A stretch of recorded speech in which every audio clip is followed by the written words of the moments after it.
Hello, my name is Mark Johnson. I grew up here in San Diego, California. I went to deaf residential school.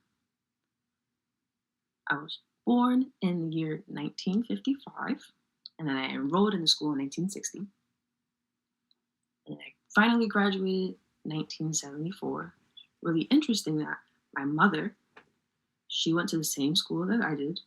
Both my parents are deaf. My father, he graduated 1943, and my mother graduated in 1947. It's interesting if you compare those numbers. It's flipped.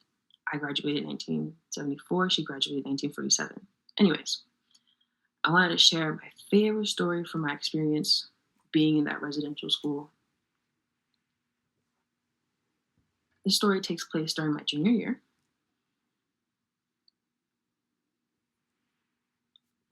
So there was a boy, my boyfriend, well, not my boyfriend, like we're a couple, but a guy that I was friends with. The two of us, we were best friends, we were really close.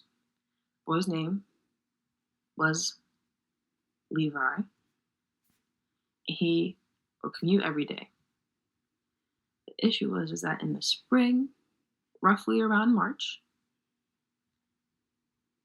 his parents would leave to go on vacation. He could not stay at home alone.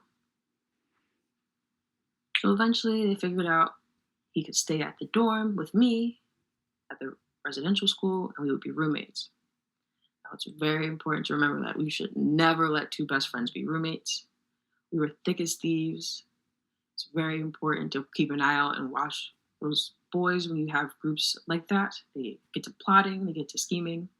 Anyways, he brought two bright red bags with him when he ended up moving in. One was a smaller one.